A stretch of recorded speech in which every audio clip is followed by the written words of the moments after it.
Good evening, everyone. I know you're not all done, but we're going to start the program anyway. So welcome to Allentown on the 35th induction ceremony for the United States Bicycling Hall of Fame.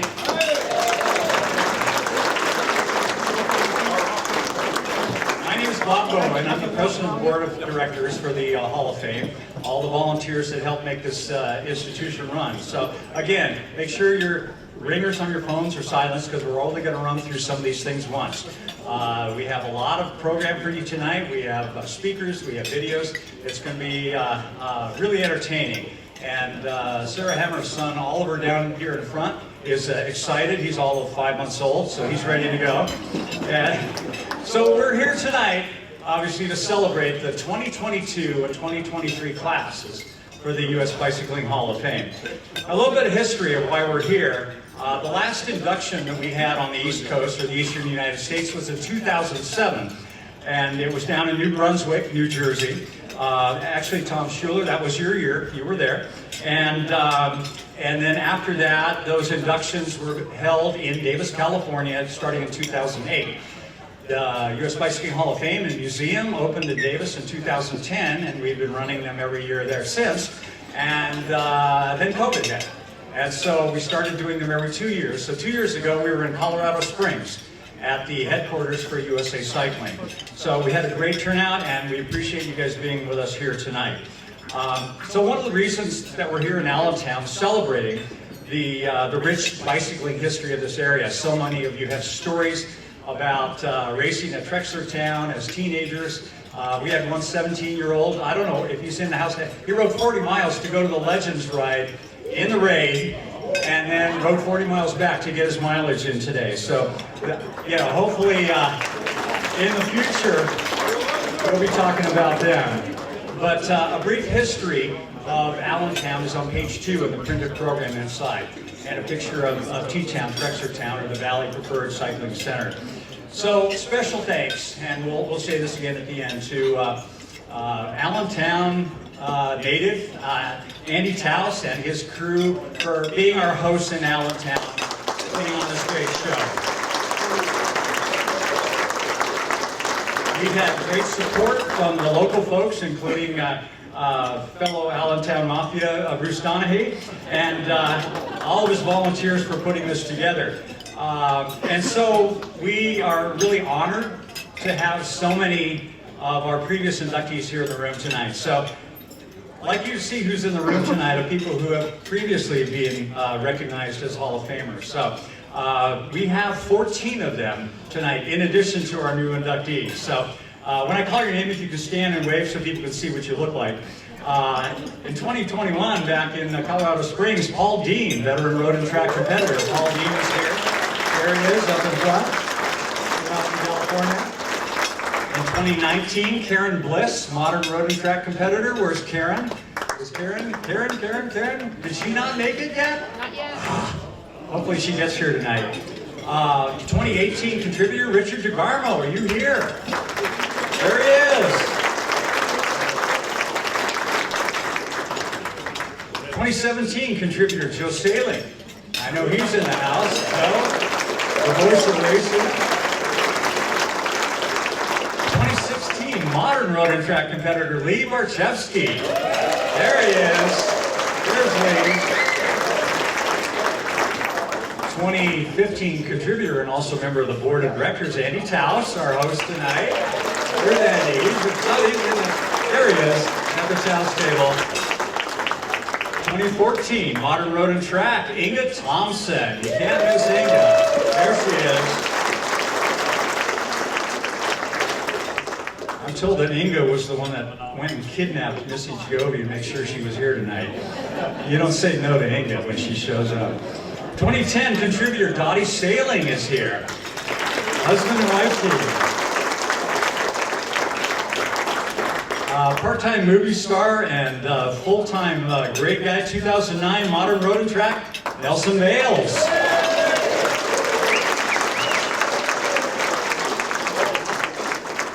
Another member of our board and 2007 contributor inductee, Tom Schuler. There's Tom over there. Tom was out in the rain this morning in the Legends ride, so he's warmed up and dried out. 1999 Modern Road and Track competitor, Wayne Stetna. Wayne, there it is sitting over there. By the way, Wayne is sitting at the table with some folks from the SRAM company, including Scott King, who I am told is the S in SRAM. Scott King, are you here? That's Scott King right there from SRAM. Welcome. 1998 contributor Dave Chowner.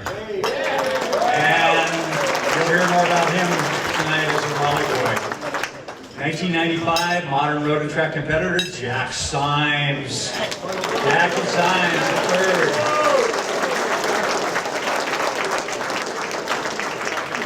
Jack raced in the 1960 Rome Olympics. He's the godfather. 1989 Modern Road and Track, John Howard. John Howard, there he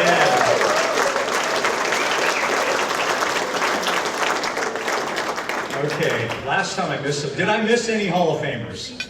Okay, you've all been recognized, thank you. So tonight with 4 new inductees, the present in the room, and then another group that we have 19 Hall of Fame members in the room tonight, one of the biggest gatherings ever. So thank you for being here. And we also have members of our national board, the volunteers that help run this organization that started in Somerville, New Jersey. So Deb Schiff from New Jersey, where's Deb? Deb, there she is in the back, Deb Schiff. Tom Schuler, also a member of the board from Milwaukee, Wisconsin. Andy Taus was already stand up. Allentown, Pennsylvania. Andy Taus is here from our board. Bruce Donahue, the torch. He's out at Macungie on the other side there, so Bruce is here. And Ray Cipollini came up from South Carolina. Ray is right here. Ex officio board member and induction chair, Brody Hamilton from Davis, California. There he is. There's Brody. And yours truly. I'm out there from Davis as well. I'm told that we have the mayor of Allentown, Matt Turk. You want to come up and say hi to the crowd real quickly? Matt Turk. He's a busy guy. Allentown's a hopping place. And I'm told he speaks 4 languages, so hopefully he speaks something we can understand. All right. I want to just take a minute to welcome you all to Allentown, Pennsylvania. I'll say it in Spanish, bienvenido. I'll say it in Arabic, these are the languages of our city. But I'm just so thrilled to see you all here. I am a cyclist. I grew up in Boulder, Colorado in the 80s, where if you had to go anywhere less than 3 miles, you were going on a bicycle, and I still bring that to what I do today. I'm known as the marathon mayor. I'm a marathon runner. So running is most of what I do, but I'm also an avid cyclist as well.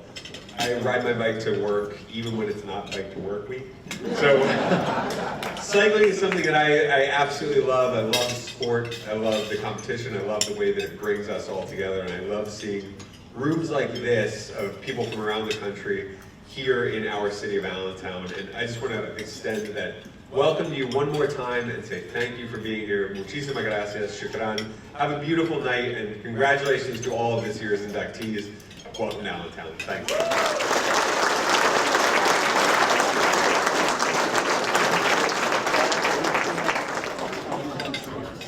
And all these people will be saying, no, we need more bicycle lanes and paths and sharrows in here. And fix the potholes. So anyway, that's what happens when you run a city. By the end of the evening tonight, the Hall of Fame will have inducted 178 inductees. So you can learn about all of them on our website. But the very first inductee was a guy named Pop Kugler in 1987 in Somerville, New Jersey. And that's where the Hall of Fame started, in Pop Kugler's bike shop. And that's where the Tour of Somerville would start every year. So the Bike Hall of Fame is a nonprofit and run by volunteers, and we're committed to preserving the past. And we have a lot of stories tonight celebrating that, and also inspiring the future of cycling.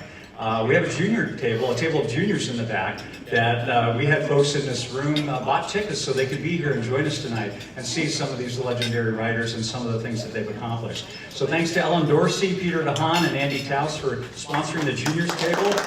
You guys want to wave your hands? Our juniors, that's the future of this area right there.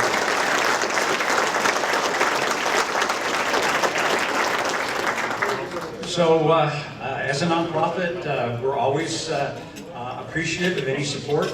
If you look at the back of your program, there's a little QR code if you happen to know somebody or a business that wants to support, because we want to keep telling these stories. The first inductee was 1987, so we hope 50 or 100 years from now, these stories are still documented and they're celebrated and people can learn from them, whether it's educationally, people are interested in cycling, or how cycling has affected America.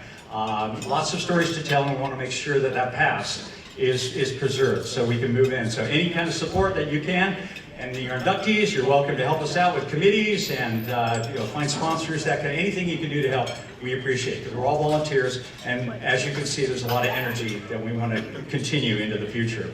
Every little bit of support can really help with that. So we thank all of our sponsors tonight, and we'll be talking to them later. They're on the back page of your program. And following the ceremony tonight, we will have our traditional class photos. So we're not going to give you your awards during the program because we don't want you to drop them, but we'll give them to you for the photos. So we'll have a class of 2022, class of 2023, the Raleigh boys and everybody together, and you can take your own photos and whatnot. But at the end, we'll grab the awards and talk. And then I'm told that there might be an after party at the 4 Points Sheraton tonight. So you're welcome to come by. I'm also told there's going to be karaoke there tonight, so who knows what happens. But just a lot of the inductees are staying there on Hamilton Street, so you're welcome to come by. So that's the introduction, and we're going to start the program now with our first inductee. So we have, the way the thing will go, as per your program, we'll have 4 inductees, those different segments. We'll have a short intermission. It'll be even shorter if you guys talk too long. And then we'll have the last 4 inductees and then the Raleigh boys at the end. So that's how the program's going to start. So we are ready to go and start this program so we can get it going and get everybody home in a reasonable time. So tonight's first inductee from the class of 2022. And for each inductee, we have a short video that talks about your career and kind of the overarching points of your successes, and then we'll introduce the inductees to you so they can receive and speak to you. So the first 2022 Hall of Fame inductee is Les Barchevsky, veteran road and track competitor.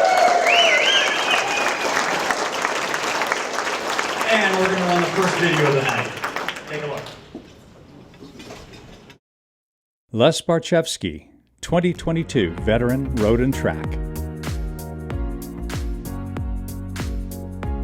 Leslie Barchevsky came out of the powerhouse speed skating community of Wisconsin to excel in track sprinting at the Velodrome, qualifying as a member of the 1980 Olympic team, and winning silver in the match sprint at the 1983 Pan American Games. Barchevsky was often paired on the tandem with his brother, Hall of Famer Lee Barchevsky, and with Hall of Famer Nelson Bales. He was a 7-time member of the U.S. Worlds team and a 3-time member of the U.S. Pan American team. He raced as a U.S. national team member from 1979 to 1987. Nelson Bales and Les Barchevsky, first ride, match sprint final for the gold medal. Go left!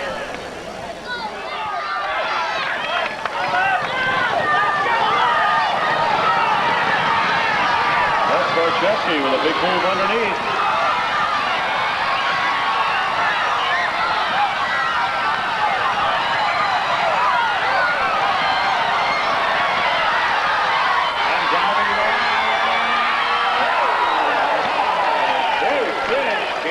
From here. Winner of the first ride, ladies and gentlemen, Les Barchevsky. He sped to the U.S. record in the 200-meter time trial in 1981 and eventually claimed the world professional 200-meter record in 1986. When paired with Nelson Bales on the tandem, Barchevsky and Bales won the 1985 U.S. National Championship and took silver at the tandem sprint at the 1985 World Championships. Les Barchevsky, 2022 veteran road and track.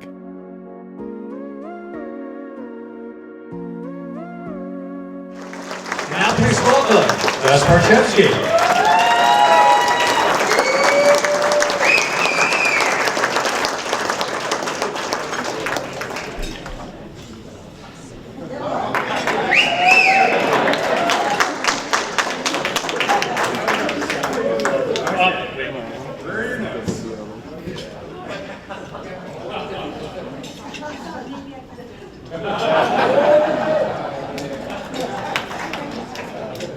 Good evening, and thank you all for being here. First of all, I want to thank the Hall of Fame and the voters for giving me this honor. It's been 40 years since I raced, and so to get this honor now is quite the honor. I'm thrilled to be here. As I was getting ready for this evening, Bob Owen and I were exchanging emails, and at one point he had written a postscript, and he had said, Les, don't talk about the races that you won or lost because we're going to do a video about that. And I had to laugh because, Bob, I got to tell you, those races have long been forgotten. And, but what hasn't been forgotten, and what's on display here this evening, were the friendships and the relationships that were forged so many years ago, and they're as strong today as they ever have been, which is a tribute to our sport of cycling.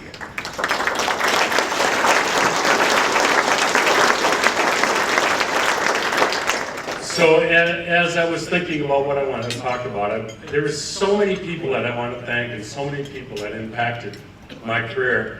But I finally selected out 3 people that I wanted to talk about and thank them for what they did for me. And the first one is Hans Nuremberg. Hans is not here this evening. He was our first coach, and he was wonderful. He taught us everything we needed to know about the sport of cycling. And he donated countless hours training us and riding his Vespa and motor pacing us. And not once did he ask for any kind of compensation. He really did it out of the love of the sport, but also for the love of the athlete. And I think that's really a rare combination these days. So, Hans, I know we're going to get you the video. I just want to say thank you for everything you did for us. The second person I want to talk about is here this evening. Sitting at the table over here is my big brother.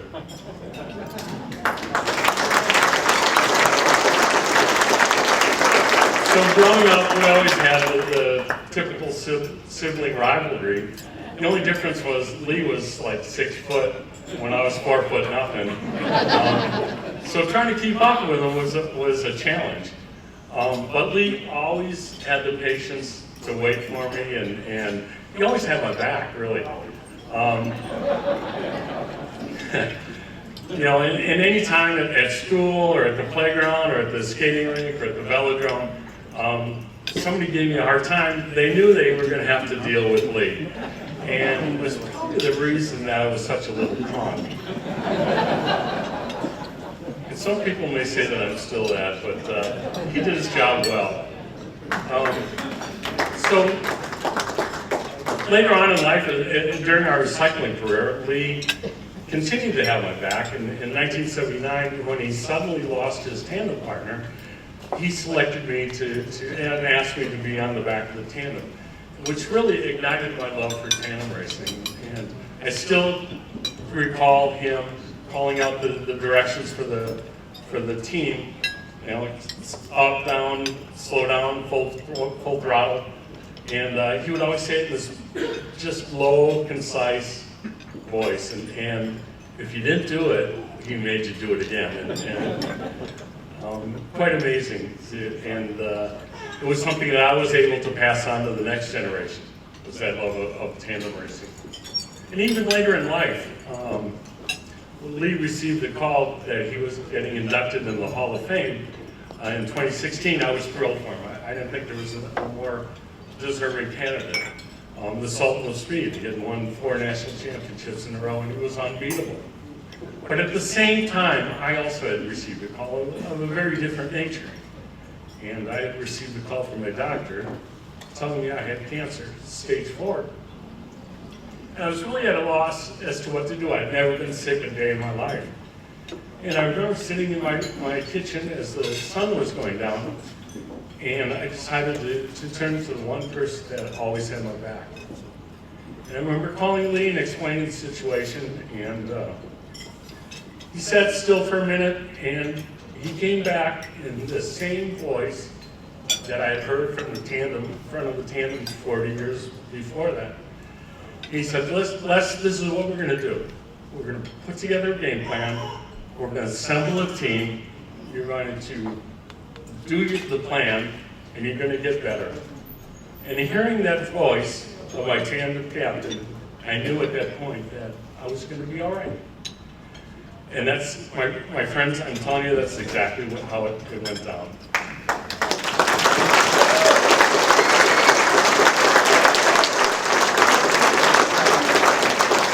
And so, Lee, I want to thank you. I want to thank you for being my brother, for being my tandem partner, for being my hero.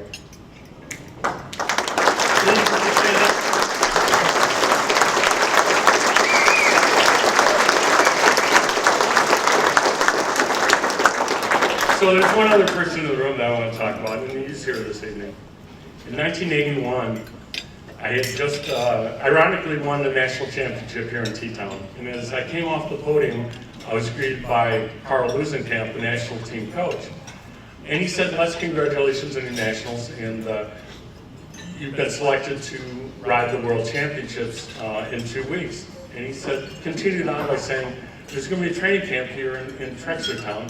Matt Francis will be the second sprinter, but we're going to have a third guy in just for training. He said, this young kid, we think he's got some talent, and we want you to take him under your wing and teach him everything there is to know about sprinting. So later that afternoon, as I was hiding out from the Pennsylvania heat and humidity at the famous Cloverleaf Motel, Route 122, I got a knock at the door. I opened the door to the most beautiful gap-toothed grin I've ever seen in my life. Hi, I'm Nelson. And so with that, started an almost 50-year relationship that is as strong today as it's ever been. And as we laid on the beds with our feet up on the wall, hiding out from the heat, it became very apparent that this young, brash, Carmelo of a man from Harlem was going to teach me a lot more than I could ever teach him. And over the years, as we traveled as roommates and teammates, he taught me a lot. He taught me how to train like a champion, how to party like a champion.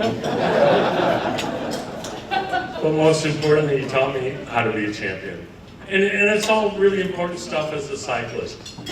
But along the way, he taught me something else. He taught me that the true value of a man is not in the color of his skin, but rather the size of his heart. And so, Nelson, I thank you for that.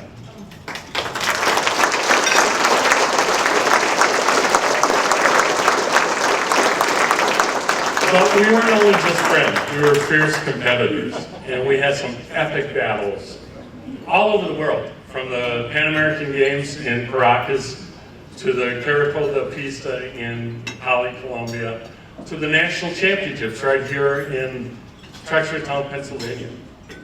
But the most epic and most enduring races were at the Olympic trials in 1984, when Nelson beat me in the third and deciding ride for the final spot on the U.S. Olympic team. And yes, my best friend ended my Olympic dream.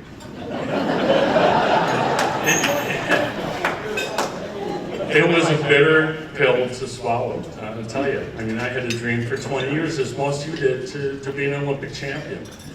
And, you know, as they say, time heals all wounds, and it's true. You know, over the years, I finally started to realize, and to this point, I've never even watched any of the races from the Olympic Games. And I was thinking about this the other day. I've never congratulated Nelson on his Olympic success. The wounds were that deep. And like I said, time heals all wounds, and after a while, I started to realize that I actually hadn't lost that night. I had won. And what I had won was the love, the fellowship, the brotherhood of Nelson Bales. And that turns out to be far more valuable than any Olympic medal.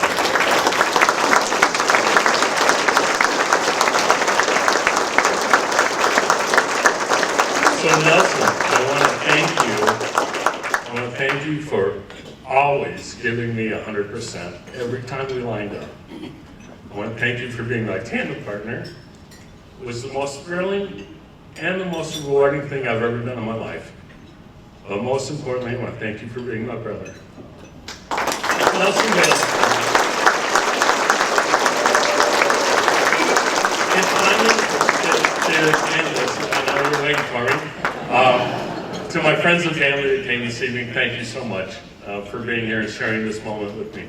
But I got to tell you, I don't deserve this award. You guys do. You were always there for me through the good, the bad, and even through the ugly. Unwavering, you were always there. You guys are the true Hall of Famers, not me. So, thank you. Love you guys too. Thank you. Good evening.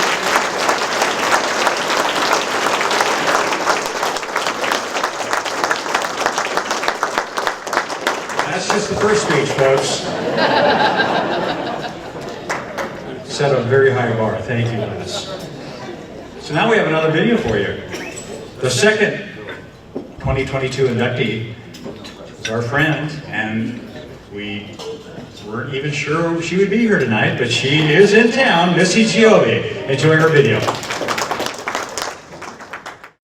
Melissa Missy Giovi, 2022 inductee, off-road competitor. Throughout her career, Missy, the Missile, Giovi, won 14 Norba downhill titles and 11 World Cups. Her speed and skill led her to 3 overall Norba downhill crowns, 2 World Cup overalls, and the 1994 World Championship title.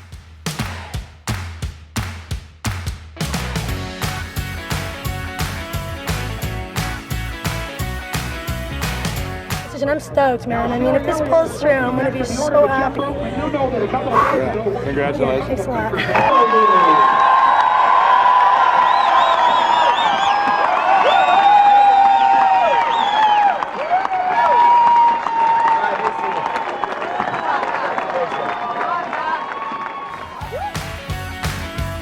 One of mountain bike racing's original superstars. My God, well, it is a pleasure to meet you. Good luck. It's a wonderful thing. Mr. Joe, now, you're going to run off and you're going to ride your bike down our stairs, as a matter of fact. Stairs I can ride down? There's stairs you can ride down, so bring your dog, run it in there. Mr. Giovi! Giovi is the all-time leader in Norba downhill wins with 14, and is 4th on the list of World Cup medals with 11. She also won an X Games gold in the dual slalom in 2000.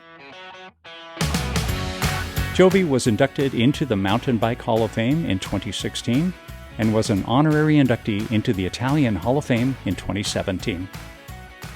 Missy Giovi, 2022 inductee, off-road competitor.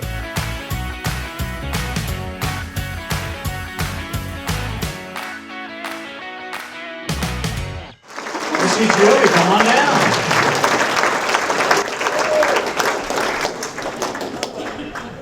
Missy brought her mom, so I think she'll be on good behavior tonight. We hope.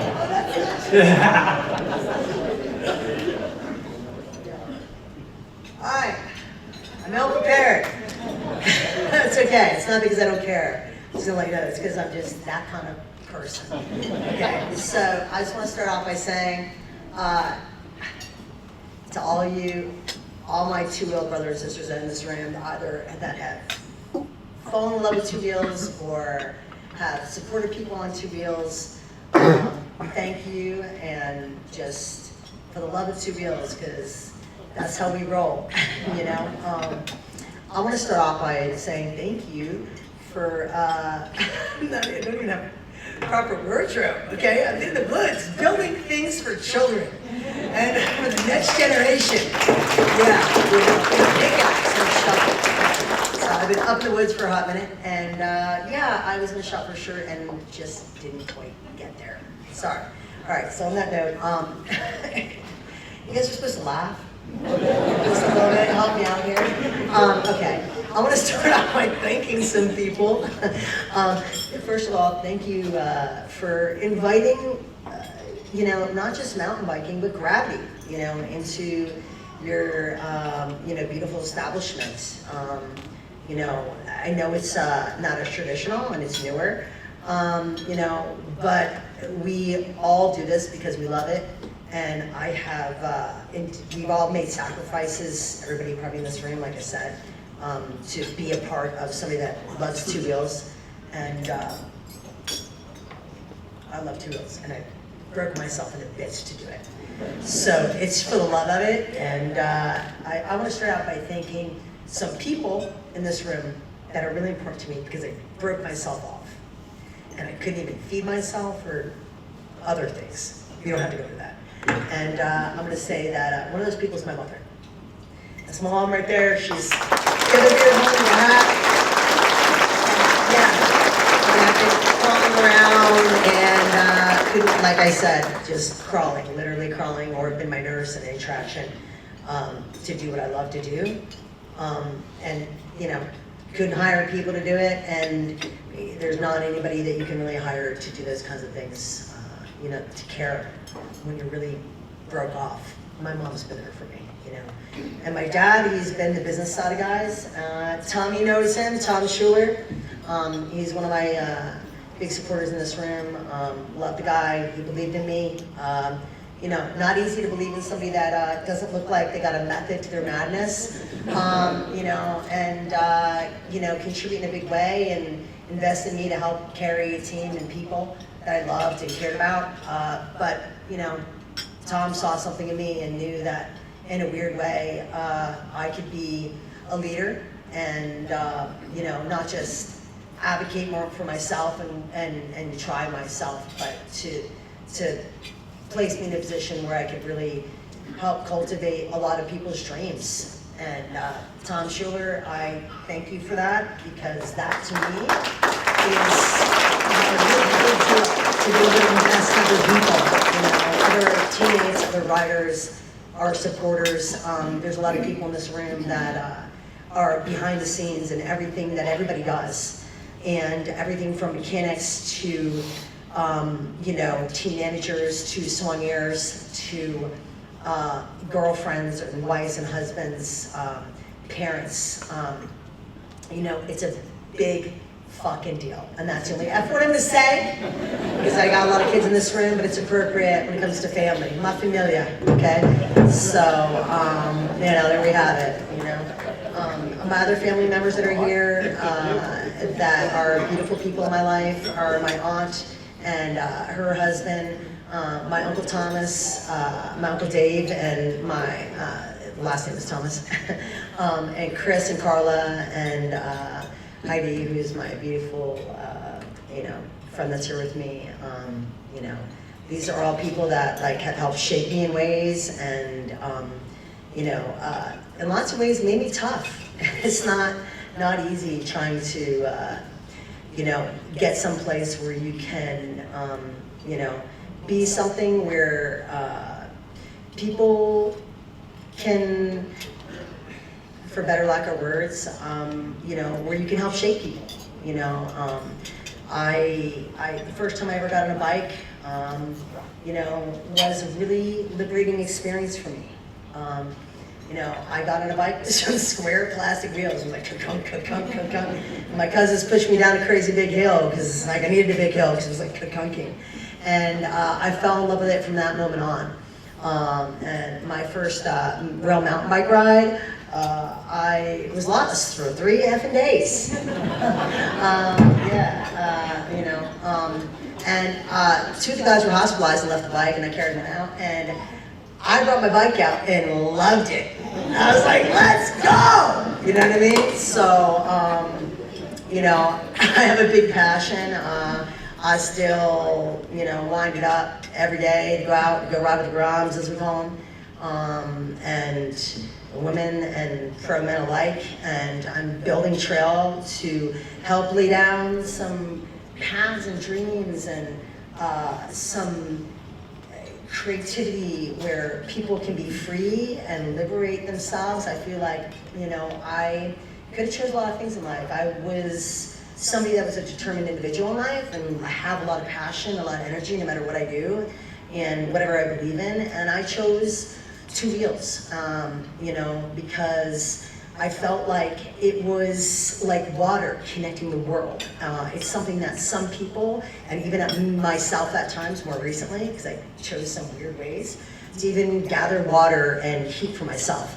But that was more a choice, you know, and there's lots of people in different places in the world that have necessity, you know, and although we're here and, you know, we're getting acknowledged for our accomplishments, you know, in all honesty, you know, for me, being a part of cycling is about connecting with the world and really understanding what, you know, the world goes through and how two wheels really connects us all like water, and how we all have one heart and all have one love. And I'm, you know, getting a little stony on this rant, but you know, I'll bring it back a little bit more interpersonal because, you know, we all know this, you know, but it is true, and it's a beautiful thing. And you know, I'm grateful to not just the inventor, but everybody that participates in it.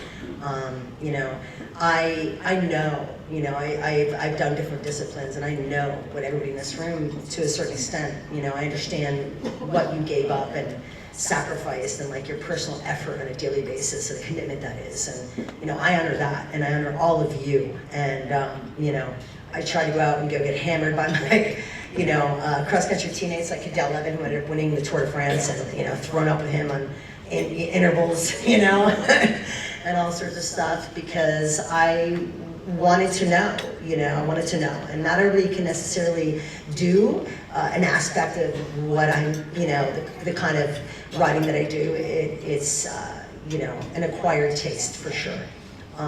You know, and it's definitely, you know, something that's a little bit like different aspect of cycling. But I'm very appreciative of, you know, you guys incorporating us, you know, gravity mountain bikers into, you know, your, you know, the beautiful world of cycling, even though it's a newer situation. So I want to talk a little bit about, what am I talking a little bit about? You know, how much time have I got, bro? 2 minutes. Let's make this shit good, huh? Shall we? All right, should self-deprecating humor, we're gonna hear it. Yeah. I'm not sure, I can always like cut it short and give somebody else some more time. But, so, all right, let's go. I just want to say how much I love, you know, cycling, and really what it did for me as a child, and how it was my way of liberating myself and getting an aspect of strength and freedom in ways that the world tried to pave me over, especially where I came from. You know, there's things that all happen to us, right, that shape us, for better or for worse, you know. And I feel like when you can really find something that you can express yourself and that you're passionate about, it's really important to share that, and to share that with the people that you love. And you know, I've never gone for a day in the woods as alone as my journeys have sometimes been, and the skies and the clouds are just my friends, and long rides where I either tortured myself or, you know, had a great time. You know, it just depends on the day of the training regime. You know, I found friends everywhere I went, whether they were trees, whether they were animals, whether they were, you know, people I met in the woods on the side of the road, whether they were homeless, whether they were other mountain bikers, whether they were road cyclists, whether whatever the fuck they were, okay? I made sure I tried to connect with people and use two wheels to do that. And it was really important for me. And I didn't use transportation for a long time. Got hit by a herd of freaking elk. Okay, this is a third F-bomb, I'm really sorry. In the corner. And I gotta close this out. But yeah, it wasn't until Bowen, Canada, when they forced me to drive a car that I wrecked many times. I'm really sorry, Tom. I'm sorry about the deer that got away. I didn't want to hit any animals. I'm an advocate. Yeah, I'm honored. It's not that I don't think this is important, that I didn't necessarily prepare this. This is just something that's coming from me. I love you all and everybody that you love. I think it's important to really share the love that we have in this world, and to extend ourselves, and never hold yourself above anybody, no matter what bullshit you accomplish. And I say that with the most respect possible. I think everybody that's accomplished anything that anybody thinks in this room is important, understands, you know, how we got there, and that it's about you know, the pyramids we make, the friendships we make, the love we had, what we believe in, who we believe in, and who we help on the way up, and to help those other people that have dreams. And it's about that, and not about trying to run races. You know, I had one of the best team managers that Tom hired. You know, Charlie was beautiful. These guys never pressured me. Let me be me. Let me go for, you know, and express myself in a way that was about liberating and not about winning something. And about showing people that, you know, to push your fears aside and really embrace aspects of life that are unknown, because life is an adventure, people. Let's go! It's an adventure. Let's go. Love you. I gotta go.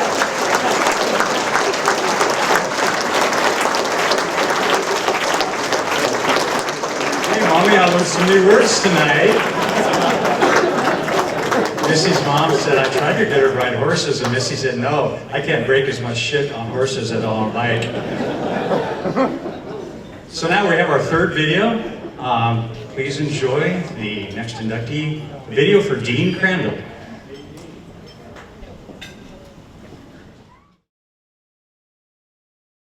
Dean Crandall, 2022 contributor. Dean Crandall is a pioneer in officiating for mountain bike races. He helped develop the mountain bike race rules and regulations for the U.S. Cycling Federation, now USA Cycling, the National Off-Road Bicycling Association, now the Mountain Bike Racing Division of USA Cycling, the World Mountain Bike Championships, and the UCI. Crandall served as a member of the USCF Board of Directors and was the first elected chairman of the NORBA Board of Trustees.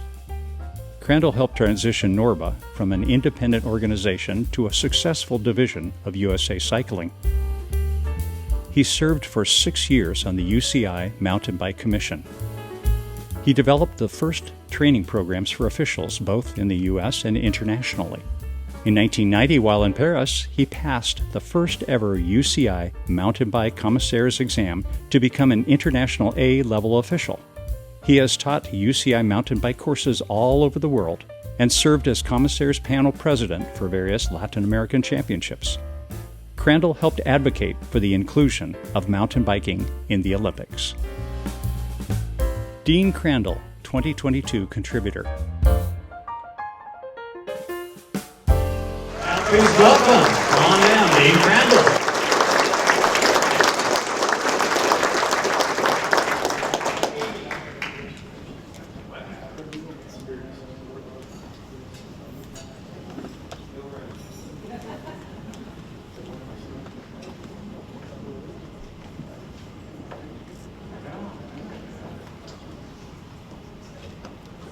Thank you very much.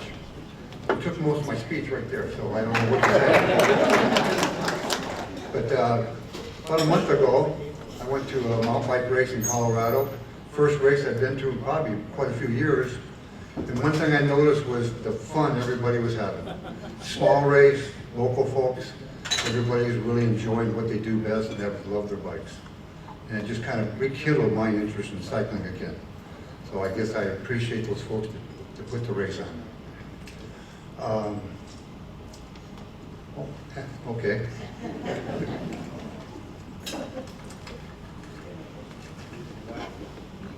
So thank you everyone for the board of directors, voters, and everyone who's passed in my cycling life. It's really been something. I met some awesome people and I appreciate it. And some not so awesome people. And that's my job, I get to meet those folks. You know, and they come around eventually.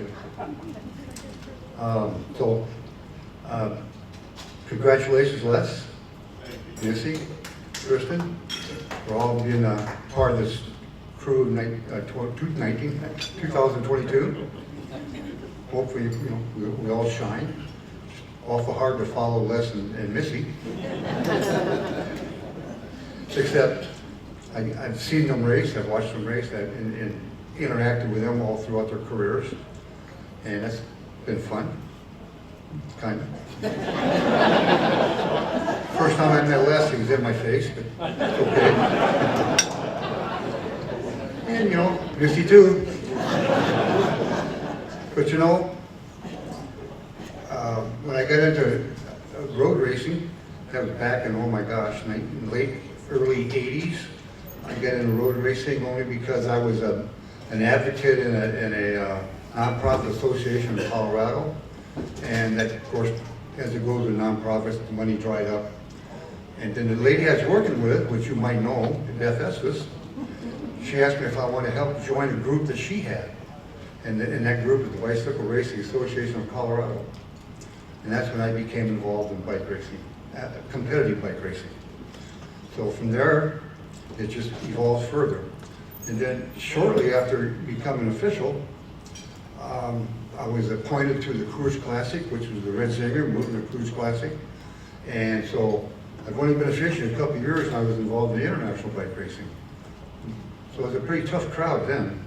You know, I remember being a team car with Italian world champion, just rattling off whatever they do when they rattle off in Italian. And I was just pretty naive about it. It worked. And you just, you know, roll with it. He didn't care, he was just having a good time. He's in the United States having fun. So I appreciate the fact that I got to meet Les and Missy as far as, because they're really what I would call the monsters of the Midway. They're large and light, they're outspoken, and that's what sprinters do.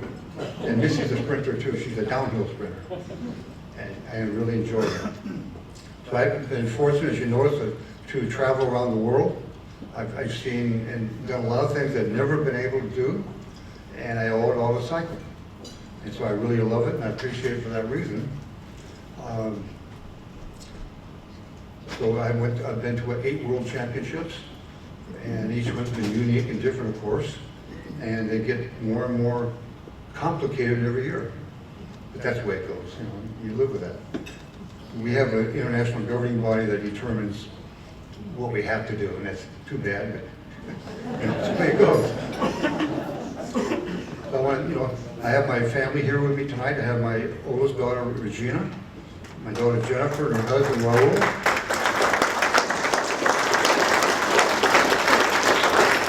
And my niece, Jamie Corton from Cleveland, and her family. Even though they're Ohio State fans, I get over that. Number 3 in the country, right? Really about all I have to say. When we did the commissar's course in Paris in 1990, everything was brand new. And as fortune has it, I was the only one that had a rule book. And I had taken the normal rules and revised them to comply with the international standards. So therefore, I got to go to Paris because they needed me. And so we had 6 Americans there, some French and some, not any French, but Canadians and other Europeans, because the speakers for the course were French, but nobody in the crowd spoke French. They didn't speak English, so I don't know how it happened, but it tells me how the UCI works. So, at the beginning, we all had to stand up and give a speech on who we were, what we did, how our involvement in mountain biking.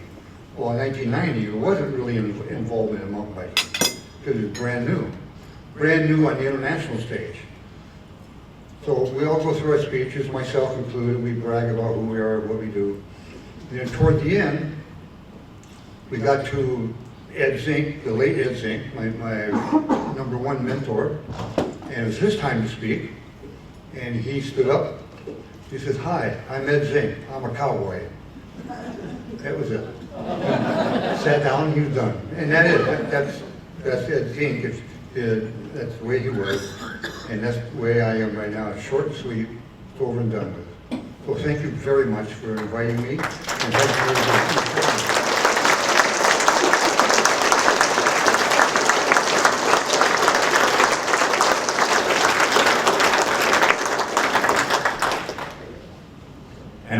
next, we'll wait till Dean sits down before the lights go down. But our next intro video, all these little vignettes, just taken months to put these together, so at the end we'll tell you how we did it. But please welcome the video for Kristen Armstrong.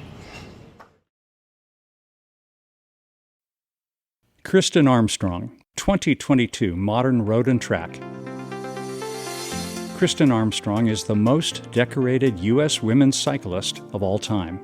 She is the best individual time trialist in sports history after beginning her career as a road racer. She is a three-time Olympic gold medalist. The last few pedal strokes, he's done the clock. That's a gold medal for Kristen Armstrong. In 2008, 2012, and 2016 in the time trial, and competed in 4 Olympic Games from 2004 through 2016. Kristen is a 2-time world champion, 2006 and 2009 in the time trial, in addition to winning a silver and bronze in that event. She won a gold in the time trial in the 2005 Pan American Games and a bronze in 2003. She has also won 6 U.S. national championships, 4 in the time trial event and 2 in the road race event. Kristen Armstrong is one of the best American cyclists in modern history.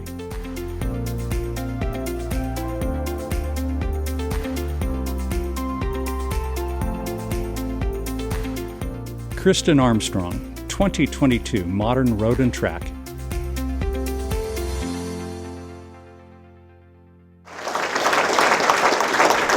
She's known now as Kristen Armstrong Savola, and unfortunately due to some family obligations, and sadly for us, she wasn't able to make it tonight. But we'll accept her award and make sure she gets it, and we appreciate her support in this. So that's the end of our first half, and we're going to have a short 10-minute intermission so you can get some more refreshments, and in 10 minutes the second act begins, and it's going to be a barn burner and ending tonight with the Raleigh Boys. So we'll be back in 10 minutes. Thank you.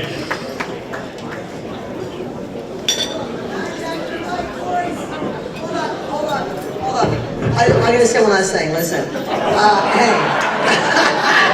You knew this shit was coming! Let's go! Listen. I'm getting inducted in here with Steve Telford. I just want to tell you something.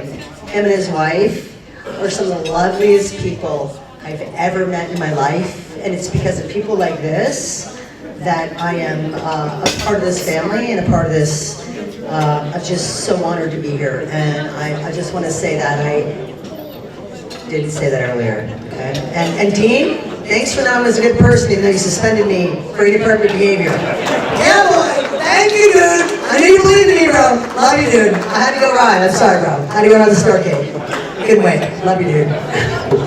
Don't think I don't remember, bro. Don't think I don't remember. Zing 2. I love you.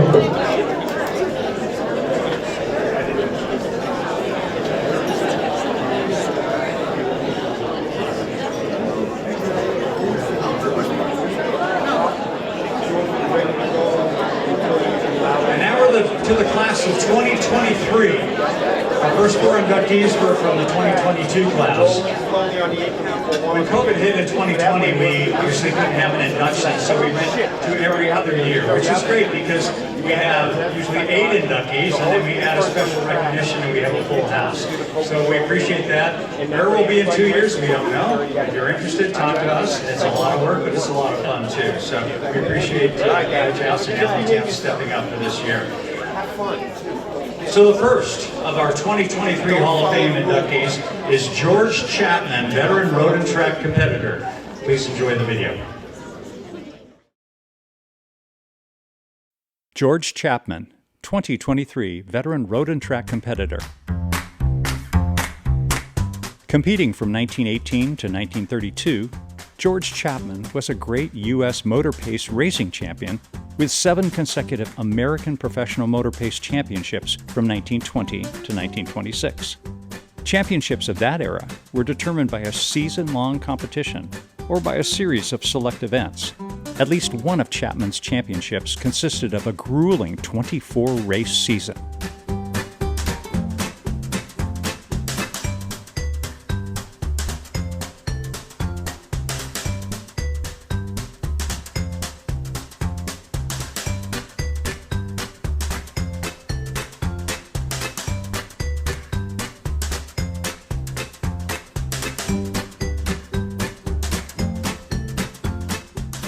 Pedaling at high speeds, inches behind a motorcycle, motor pace riders raced distances of 50 miles or 100 kilometers at speeds averaging 30 miles per hour, with bursts of speed to over 60 miles per hour. Races in the 1920s attracted crowds of more than 18,000 spectators witnessing the danger and glamour of motor pace bike racing. In 1926, Chapman was one of 6 professional cyclists in the world to be featured on a Spalding trading card. Other trading cards of the era included sports legends such as Babe Ruth, Jack Dempsey, and Joe Louis. George Chapman, 2023 veteran road and track competitor.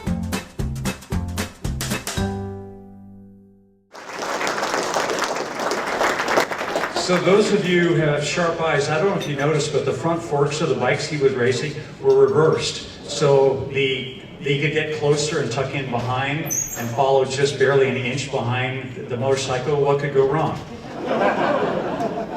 So representing, so obviously George is no longer with us, but we were able to find George's descendants, and I'd like to introduce his great-great-grandson, Cody Chapman.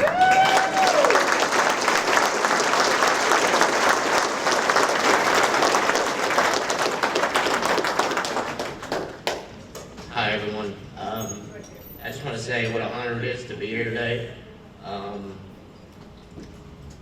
It's just been a very special 2 days learning a little bit about everything. It's just been a good time just hearing all the stories everybody's got to say, and I just want to say thank you.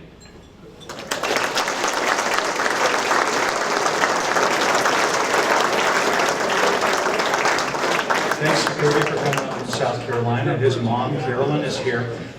If you're interested in history, they have a scrapbook of George's races. So they don't have the actual trading card, but they have a copy of it. You can look at that, and it's phenomenal. A lot of those articles that you saw from the New York Times, where they were putting 18 to 20,000 people in these velodromes. It was a phenomenal, it was the most popular spectator sport in America, and very few people know this. And so George Chapman was a superstar.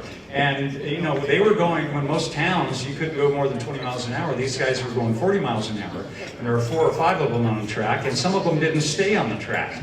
And so there was some violence and people going out in there, but with the history, with the Hall of Fame, you can see some of the threads, you know, from Milo and Murphy, George Chapman, but also to today. And so, you know, a couple of years ago, there was a guy who thought he could go even faster behind a motorized vehicle. So raised some money, put together essentially a rocket car with 540 horsepower with a wind coil behind it on a special bike. It was geared to the fact that essentially at the end he was riding on a bike that would be the equivalent of 32 and a half feet in diameter. It took him over 3 miles to get up to speed in 1982, and he went 152 miles per hour on the Bonneville Salt Flats. That would be John Howard right there.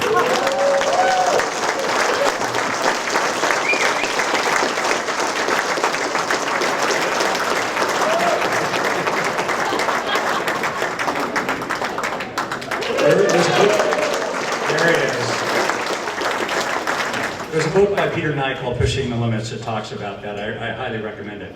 So anyway, we're going to move into our second 2023 inductee, and we'd like to share with you the video for Steve Tilford, off-road competitor.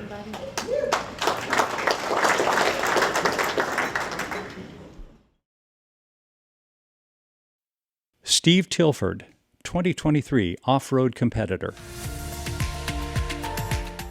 Steve Tilford had great success in the off-road categories of cyclocross and mountain biking. He represented the U.S. in both road and off-road world championships. Tilford became a 4-time U.S. national cyclocross champion. He represented the United States on the national road team, racing throughout Europe and South America, including 4 stints on the U.S. team at the World Championships. He also represented the U.S. at the UCI World Cyclocross Championships. He took up mountain biking in 1983 and won the first Norba Championships in that discipline. He went on to finish second in the 1996 mountain bike Olympic trials. Steve represented the United States on 4 World Championship road racing teams. He won 2 UCI World Mountain Bike Championship Masters titles in 1998 and 2000, and raced well into his 50s. He was inducted into the Mountain Bike Hall of Fame in 2000. Steve Tilford, 2023 off-road competitor.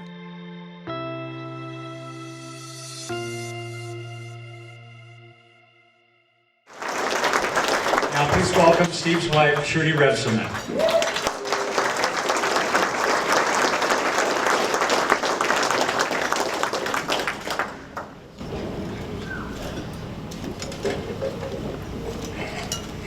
Thank you very much. This is a huge honor, and I know we all want Steve here, and we would love to hear what Steve would have to say, but you have me tonight, so thank you for this, and thank you to the U.S. Hall of Fame, and all the friends and all the athletes and everyone who's come before Steve and will come after. There's so many amazing people in this room, and thank you for being here with us. Cycling opened the world to Steve. He enjoyed every moment, every day. He just loved riding his bike. Steve made a huge impression on everyone he met, from the local cyclists, teammates, a casual rider he'd meet at the Quick Trip, to the coach of the Kansas Jayhawk basketball team, Bill Self. He just loved riding his bike, and always the second thing he would say when he met someone who he knew who was riding was, "Are you still riding your bike?" Because to him that meant everything to him. Riding was freedom to Steve, adventure, discipline, and competition. Riding and racing opened the world to him, and he relished on the travel, the camaraderie. I cannot put into words what this amazing honor means to me, and while I'm at a loss of words, I know Steve wouldn't have been. Thank you again from my heart, and thank you to our amazing family who joined me tonight, and all of you who came to celebrate this honor. Thank you very much.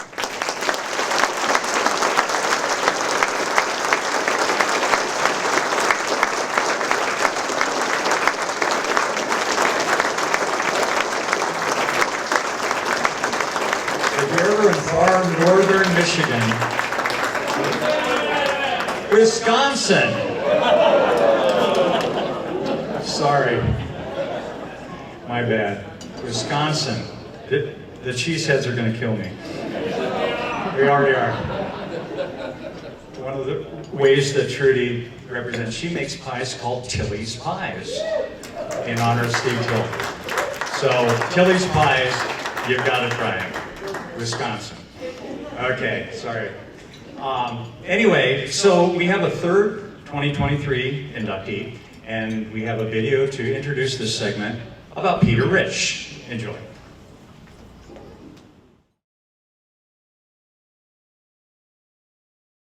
Peter Rich, 2023 contributor. Peter Rich was an influential bicycling visionary. Peter spent his teenage years as a bicycle racer in the San Francisco Bay Area and eventually raced in Europe. In 1956, he organized the Berkeley Wheelmen and Velo Club Berkeley and promoted the Berkeley Hills Road Race starting in 1957, which is now one of the longest-running bike races in the country. He founded a newsletter in 1961 that became Bicycling Magazine and started the first international stage race in the U.S., the original 1971 Tour of California stage race.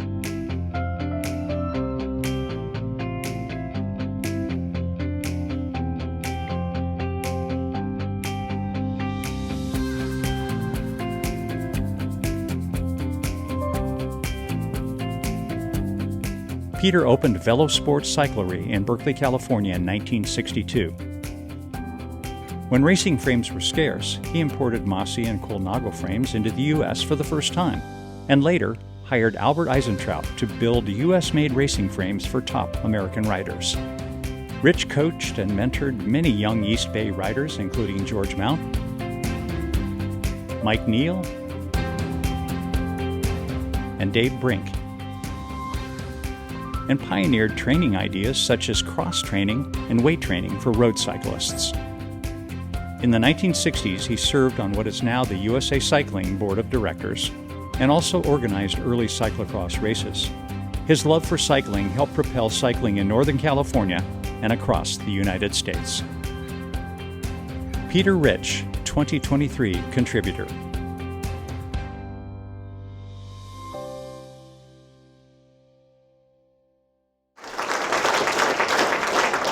Sadly, we lost Peter on August 3rd, just a couple months ago, just after his birthday party. But one of the folks that he mentored and member of the Hall of Fame Board of Directors, George Mount, sent a little video. So we're going to play that right now, and then we have one other surprise for you. So let's play the George Mount video. Hi, this is George Mount. I'm Vice President of the Hall of Fame. Tonight, one of the inductees is Peter Rich. Unfortunately, he passed away just a few weeks after being notified of his election into the Hall of Fame. Now, Peter did a lot for the sport. He did a lot for riders like myself and Mike Neal, but he also did things like create a newsletter that became Bicycling Magazine and put on the very, very first stage race ever in the United States in 1971, Tour California, a week-long, multi-day, very difficult stage race with international riders. He also served on the ABLA Board of Directors during a time when there was a big transition, not only in how the cycling sport was run, but also the riders moving from going to Europe, not doing so well, but with coaching from Peter and others, they went to Europe and for the first time were able to compete at the highest levels in the sport.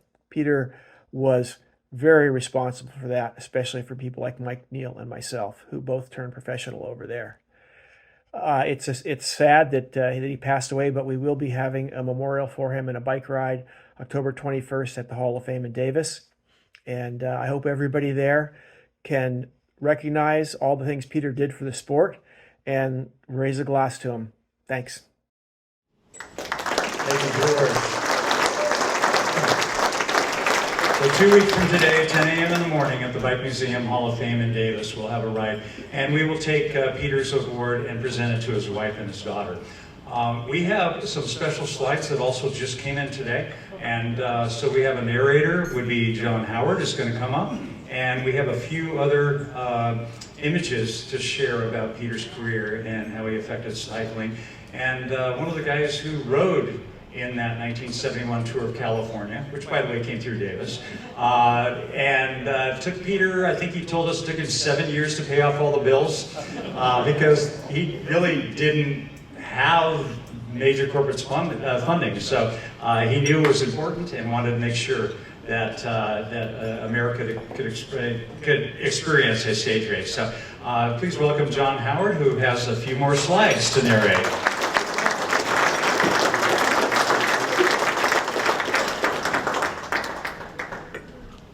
Yeah, this is not exactly... Hi, this is George Mount. I'm Vice President of the Hall of Fame. Tonight, one of the inductees is Peter Rich. Unfortunately, he passed away. Okay, that narration, this is him.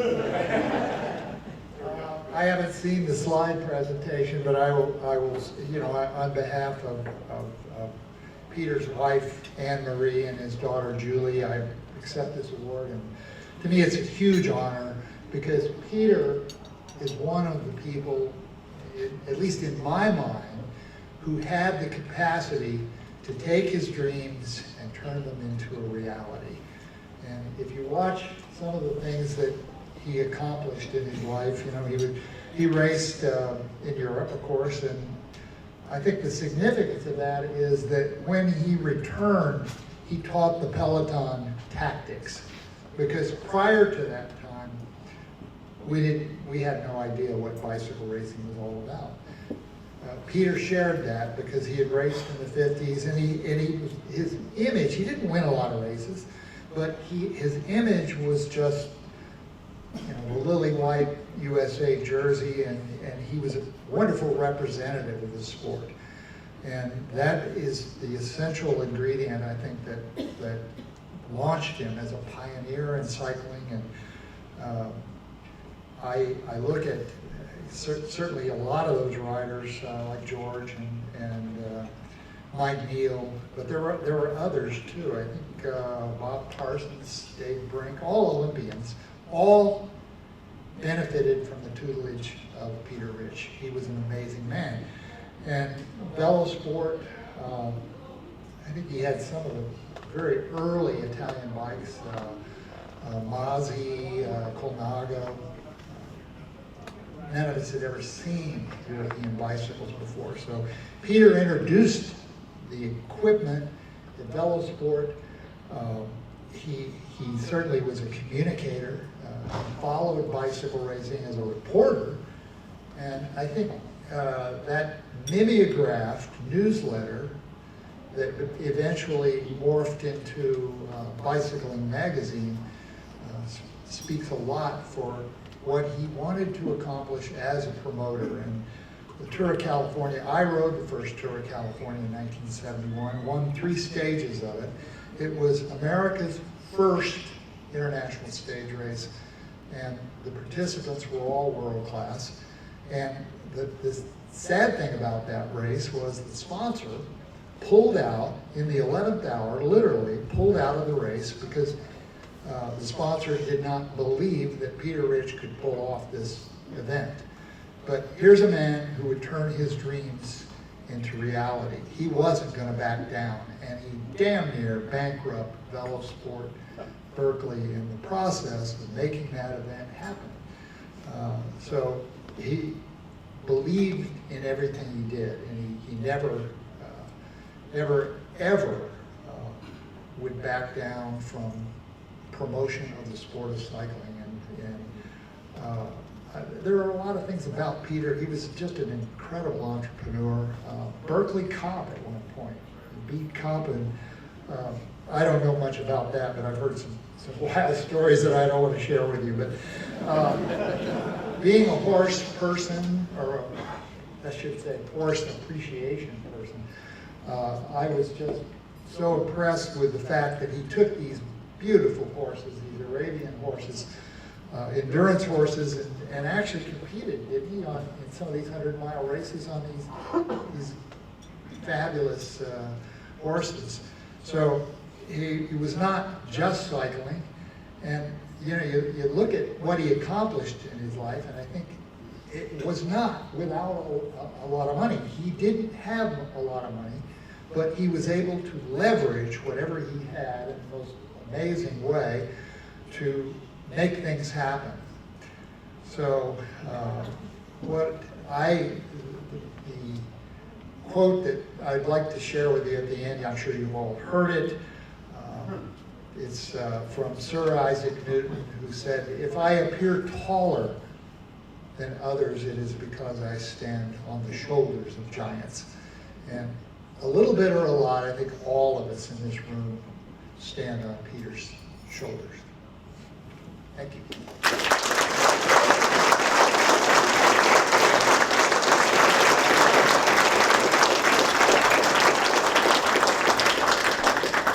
Literally, those slides just came in hours ago.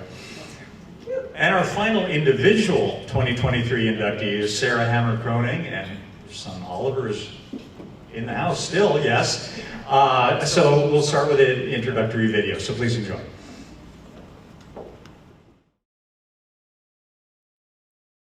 Sarah Hammer, 2023 Modern Road and Track Competitor.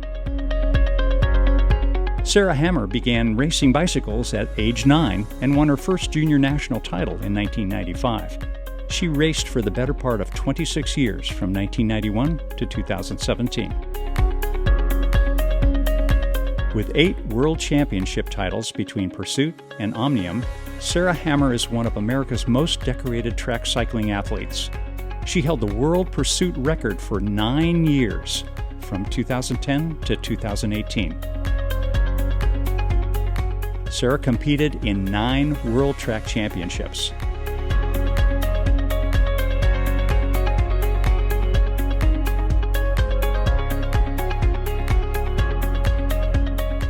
Hammer is also a 4 times Olympic silver medalist and competed in 3 different Olympic Games: Beijing, London, and Rio de Janeiro. She won gold medals at 5 different national track championships in Omnium, points race, Pursuit, and scratch races. After her racing career, Sarah has coached USA Paralympians and co-founded an elite training facility in Colorado Springs. Sarah Hammer, 2023 Modern Road and Track Competitor. Please welcome Sarah McClellan. Come on in.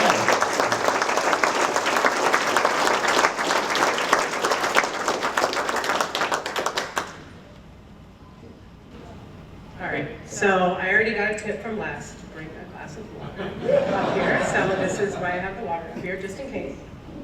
But thank you all very much for being here. I'm so honored to be now included in the Bicycling Hall of Fame. It really, truly is an honor. Cycling has been my whole life, and it truly has shaped me since I was a little girl. So I got into cycling through my father, Cliff. Dad was a racer in the Southern California area, and I wanted to do everything that my dad did. And so I followed him around on my little BMX bike when I was about 4 years old, and went to all the races with him. One of the big influencers when I was young was a cycling club called the South Bay Wheelmen, which is still an active club. Yeah. Still an active club in the Southern California area. They were so supportive of me as a little girl. They used to give me a couple dollars to flip lap cards on a Tuesday night criterium practice. So, you know, those are the things, especially as I get older, that those are impactful for a child, that, you know, keeps you in the sport. And I love the sport from as soon as I was little because of that, because I felt included and I felt a part of this great sport. Let me just look at my notes here. I kind of went off the cuff a little bit. Yeah, and again, I said cycling has truly shaped me. It's changed me. Anybody who knew me when I was young, in my teenage years, I was incredibly shy. I was painfully shy. Oh man. And now here I am standing in front of a group of people and being able to talk in front of everybody. So that was a big part of giving me the confidence to be on the world stage. Now once I put that helmet on and the glasses, I didn't care. I'd go head to head with anybody. But again, I was off the bike, I was incredibly shy, kind of lacked some confidence. And then as I got older, I feel like I just blossomed and really just became who I am now. I think obviously thanking my mom and dad, those are a big part of, obviously my career. Mom is in the back, right there with my son Oliver. But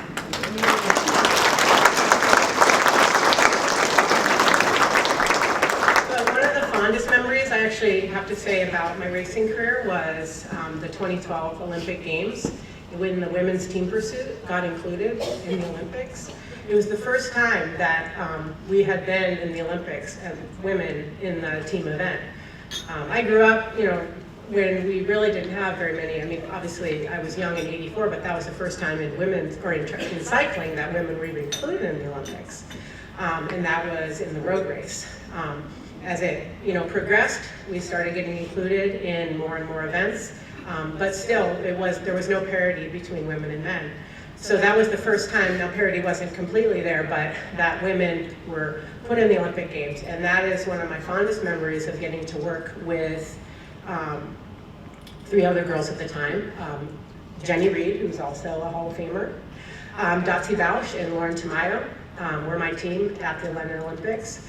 And that event started as 3K, 3 riders. It is now complete parity with the men, 4K, 4 riders. And I'll tell you what, they always said, oh, or there's not enough women to compete. Once they started including 4K, we had more women competitors at the World Cup than the men, because we just wanted to be included.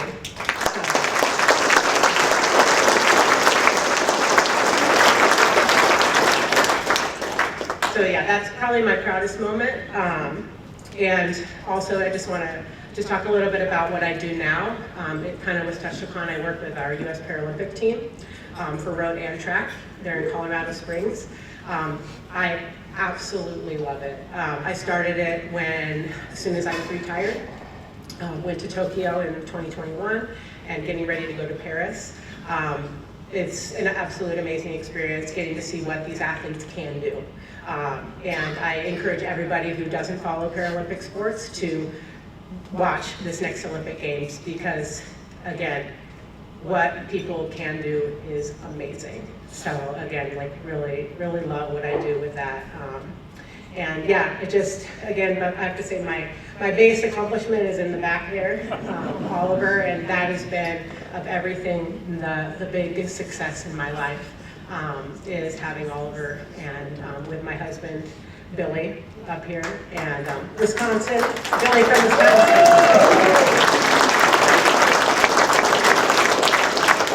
But again, thank you all very, very much for coming, and I'm very, very honored to be included in the 2023 class, and now in the greater group of all these amazing individuals. So thank you.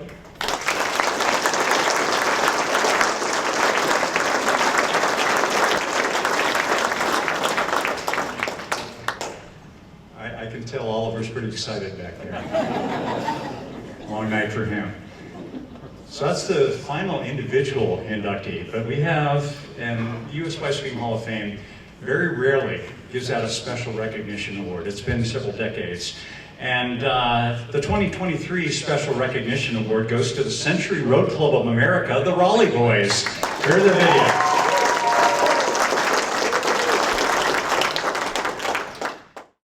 Raleigh Century Road Club of America Team, 2023 Special Recognition. The Raleigh Century Road Club of America team in the early 1970s raced in some of the first international cycling competitions of the post-World War II era. In 1973, 4 members of the team competed in the Raleigh Dunlop Tour of Ireland stage race. John Howard, John Alice, Stanley Swaim, and Bill Humphreys made up the very first U.S. cycling team competing across the Atlantic in a stage race. I found it fast. I found the riders very smooth, very good. Compared to the U.S., it's a whole nother world here. The team's riders, results, and tactics brought increased legitimacy and attention to U.S. road racing as it performed on the international stage with transformative sponsorship by an English bicycle company. But that third place for John Howard, the office clerk from Houston in Texas, indicates that from that quarter may come a cycling challenge in the future.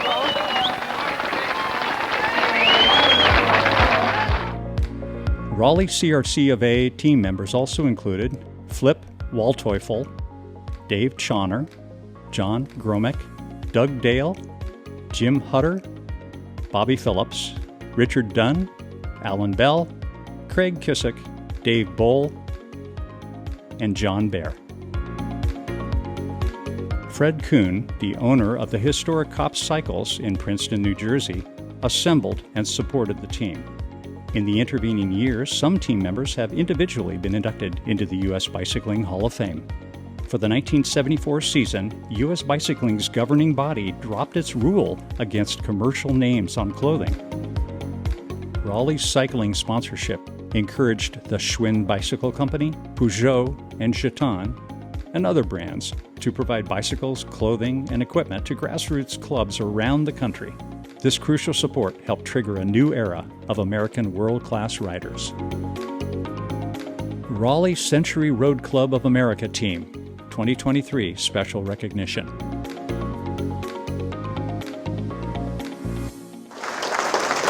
Now please welcome Bill Humphreys, who will introduce the fellow members of the Raleigh Century Road Club of America team, and we'll bring them up and acknowledge them individually as well, and tell a few stories as our last, and actually, while Bill is coming up here, we'll leave them on stage and we'll take their photos, and then we'll bring up the class of 2022 and take some more photos after that. So please welcome Bill Humphreys, Raleigh Boys.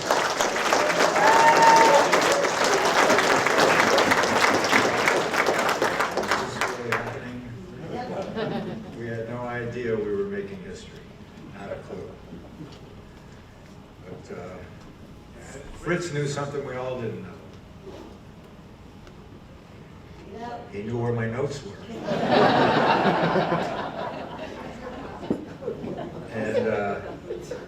And it's things like that that but here we go.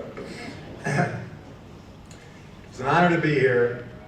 I spent a lot of time on the phone with this guy that I never met before until we got here. And you know, there's a lot of skeptics around the country and this, that, and the other, and the Hall of Fame is just not getting the recognition it deserves. And that's because they got no money, honey. Got it? They're a nonprofit. This guy here knows how to put $10 bills together. And he knows how to hustle them around and make things happen. And him and Andy, and that's why we're all sitting here tonight.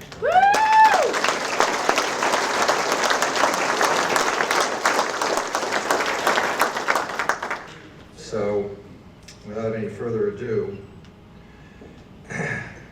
we start with Fred Kuhn, AKA Fritz. And Marie and, you know, Charles are here.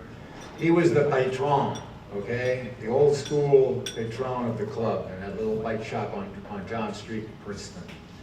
He recruited the talent. He found half of these guys and just got them together. He ruled with an iron hand, and yet he was a father figure to all of us. And he's influenced our lives to the point where we're here tonight. I'm going to start with some of the guys that can't be here, and that's Fred, and then I'll go with Stan Swain. Stan was with us in Ireland, and he was 38 years old then. He got taken down by a dog and had stitches in his knee before the start of the race. Not that he was a hard man at all, right? We called him Tree Trunks, the original hard man, the New Englander, the craggy old New Englander. He rode the Tour of Ireland with us, and then he went on to coach the junior national team. He was the main coach behind the first private training camp in the United States called the Dorset Training Group in Dorset, Vermont. And then we have Dave Bowl, gone way too soon. Quiet, unassuming, off the bike.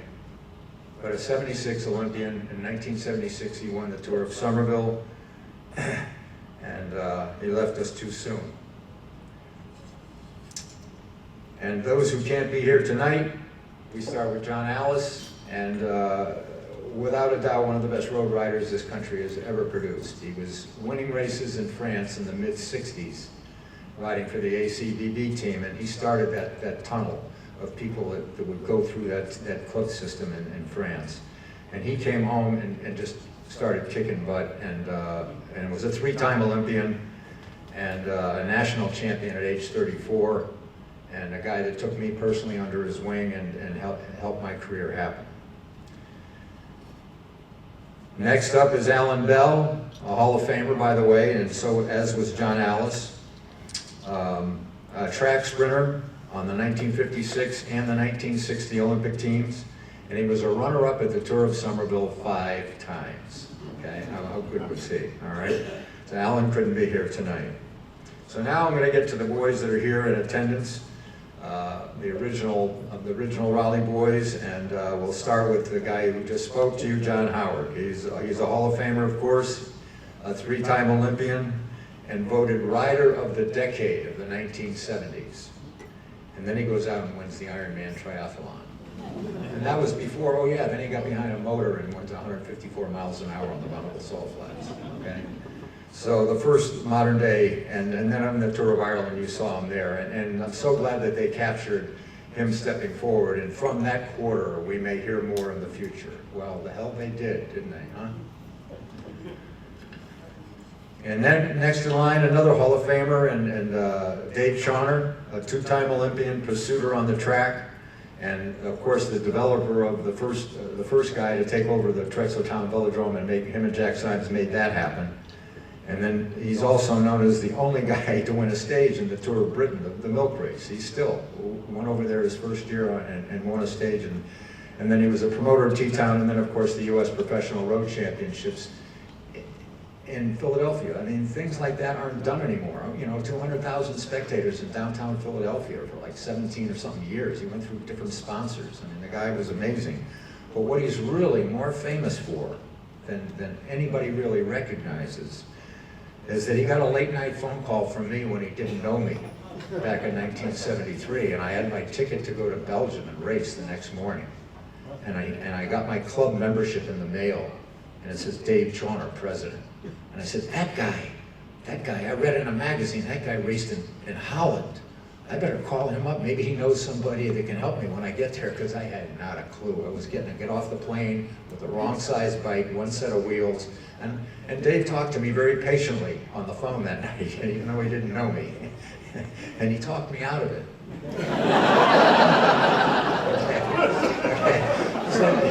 And I wasn't bike guy yet, okay? And I was just some guy that called him up. And he suggested, he says, you know, it's March, Bill. You know, those kids, they race in hard, cold weather 3 times a week on cobblestones. I don't think you should go. If you go now, Bill, you'll probably come home and never get on a bike again. So I took his advice and met him in Central Park, and he brought me down to Princeton, New Jersey, where I met Fritz Kuhn, who looked at me and said, yeah, get a haircut and I'll talk to you tomorrow about being a member.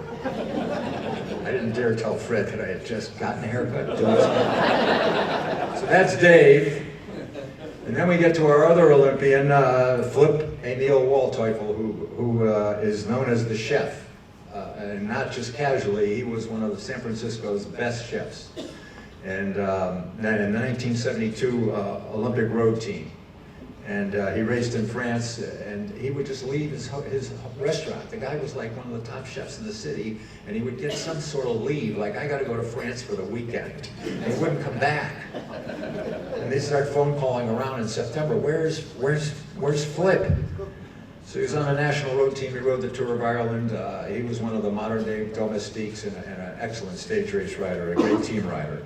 Next up is a guy you might be familiar with, a guy named Bobby Phillips. The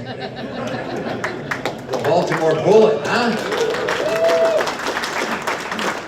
This guy was national champion so many times, I mean, he could carpet the floor here with jerseys, okay? You go to his house, you can't get in. There's trophies everywhere, okay? And those are only the first place trophies. Okay? So Bobby's here, and he's the spirit of the team. And then, of course, we have my chance to get back at a guy from Buffalo, New York. I waited 50 years to get back. Jimmy the Dry Look Hutter. Yeah. Guy was on the 71 Pan Am team, rode the Tour of Ireland, but he's probably more famous with he and Doug and Dale getting in fisticuffs on the side of the road in South Africa at a stage race. Jimmy was the guy that I rode up to in 1973 while he was getting ready to start the longest one-day race in North America, the Quebec-Montreal. It was summer of '72. I was a long-haired hippie riding my bike across America, got a little carried away, ended up in Quebec.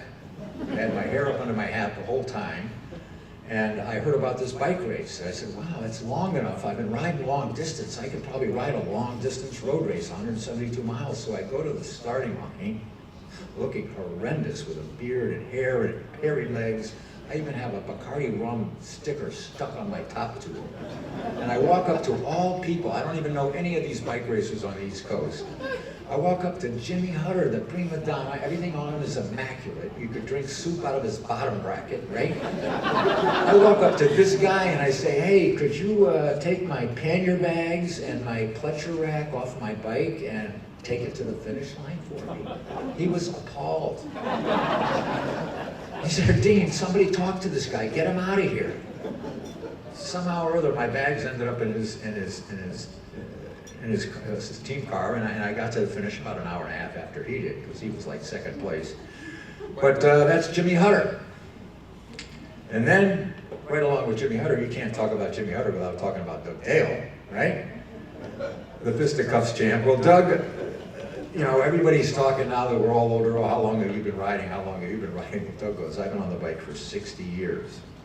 He's won, I can tell you, when I got to New England, this guy had won already.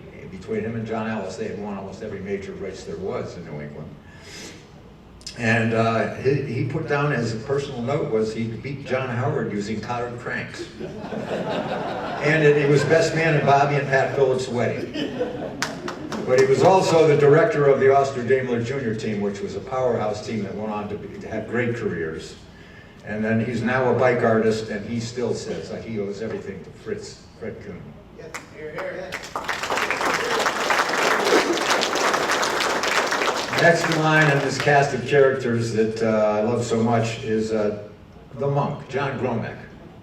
John has, he informs me, 448,000 miles in his legs, and You'll see a picture in the scrapbook. He's got training diaries, 30 of them, all lined up in perfect order, that will document the whole 448,000. He's a 3-time New Jersey State Road Champion. He was on the USA team with me and John Howard and Dave Chauner when we rode the Tour of Newfoundland, and that's John Gromek. And the next in line is John Baer, who was recruited by Fritz and is a 2-time Pennsylvania State Road Champion. He rode the Tour of Ireland with me. He qualified for the Pan Am Olympic Trials, and now he's like the board of directors. He's the big hoo-pa-pa for Bike Delaware. He's like bike advocacy, Mr. Everything for the state of Delaware, John Baer.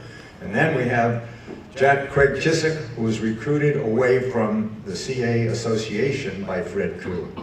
He placed 4th in the Nutley criterium, and he was riding junior gears. He was still a junior. He was 3rd with Iron Grip John Chapman in a couple races in Central Park, 2nd on Olympic development races in Vermont.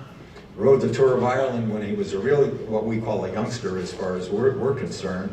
And he got 4th in the Queen stage in the Tour of Ireland, and he was sprinting against Sean Kelly and Alan McCormick. And he's been 10th in the district championships for the Century Road Club of America. And then we have Richard Dickey Dunn, my co-partner in crime, first Southern rider that got recruited.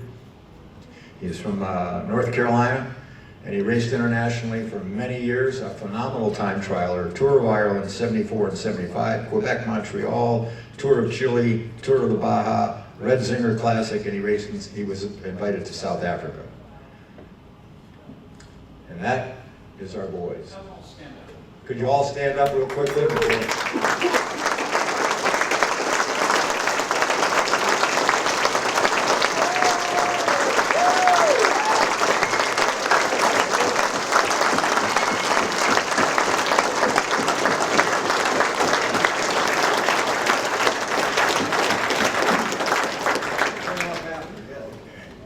Thank you. We'll have them all up on stage together if they don't get into a fight before that. All of these little mini documentaries, we worked together with a guy named Jeff Shaw in Davis, California, and Davis Media Access. He can't hear us tonight, but we certainly appreciate all the work. It's taken months and months to put together these little documentaries. So thank you to Jeff Shaw for illuminating these careers tonight, all 9 videos you saw. Ken Burns doesn't have anything on him. Thanks to Ben, Derek, Jeff, and all of the AV folks. You guys were phenomenal. It's great to be able to be on the other side of the continent and know that things are going to be here and working when we get here. So thank you for that. It was great and really seamless at Muhlenberg College. And then on the back of your program, we have some great sponsors. You can see that the Matheson Gas folks, Andy Taus talked them out of giving us some money, and Yuengling Beer and Morgan Stanley and Bruce Bruce and Tom Schuler contributed to make sure all the Raleigh boys could be here and get tickets to them. Yes, Morgan Stanley and Bruce Donahue, Bowen family helped with the California wine. Lehigh Valley, Red Door Catering, thank you. They were here last night and tonight, so thank you for putting up with us and being in your house. And the Sheraton, we're going to have a party after there tonight. The Gotham Cyclists, I know, have been supportive of Andy for many, many years. And so we appreciate all of that, and we have an induction committee. And so we've got the chair of our induction committee, Brody Hamilton, wanted to say a few words, some of the folks that helped put this together. So Brody Hamilton from California.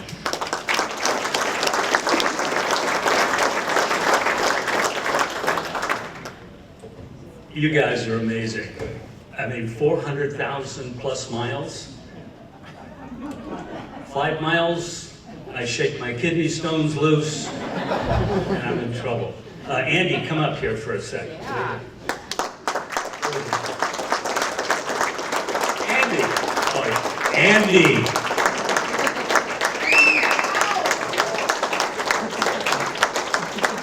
While he's coming up, I've got to ask the kid in the back with the youth group in the blue shirt, did I see you in Bethlehem today at the Oktoberfest at the Stein holding contest? That wasn't you? Looked just like you.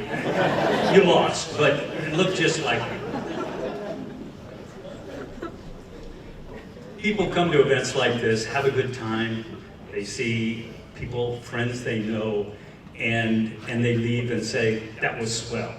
But putting something like this together takes months and months and all kinds of time and energy and resources to pull off. And we used to do it, well, we did it in Davis from 2008 till 2 years ago. And I know how much effort it takes to put it together. And 2 years ago, we did it in Colorado Springs, and it went really well. And then this guy right here says, well, what about Allentown? I said, that's a hell of a lot of work. Are you sure you're up for this? And he said, yeah, I think I can do it. And he pulled it off. And I'm especially thankful because I hardly had to do a thing this year because of all the things that Andy put together. So I think that he gets a special award as well.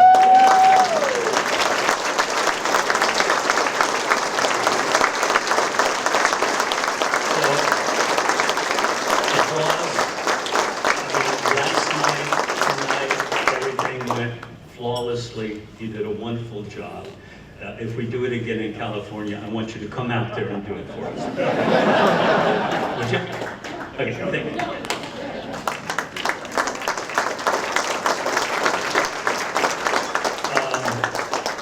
The other thing, Bob Bowen. He gets up here with that Hollywood smile and does this incredible presentation and just it's like second nature, because it is with him. But I just wanted to acknowledge some of the other things that you see, but you don't realize Bob did. Everything you saw on this screen today was basically Bob. The voice, all the pictures put together, the narrative that went into this was that guy right there. So,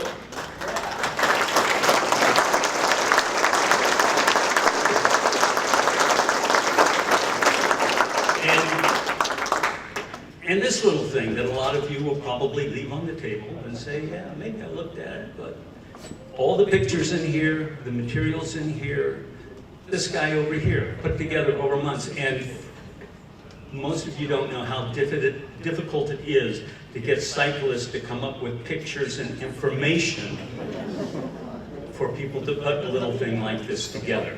That takes months and months and months, and sometimes like pulling teeth. This year, we have a new and improved award. Guess who designed this? Bowen. Much more compact, easier to take back home if you're living far distances away.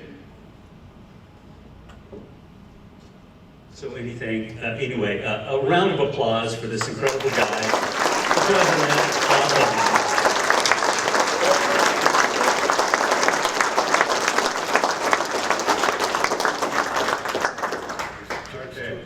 Also, like a lot of you, figuring out who's going to be in this room and the tickets and where they sit is an impossible job, and I'd like to thank my wife, Kate Bowen, for taking the lead on that. You had to get through her to check in, so thank you very much. You're putting up with all of us. And Sharon Shower, thanks for helping on the check-in. And Bruce Donahue and everybody who's pitched in. So, all the volunteers who helped out with all the different parts of this, we really appreciate. And that is our 2023 induction. That is now complete in Allentown.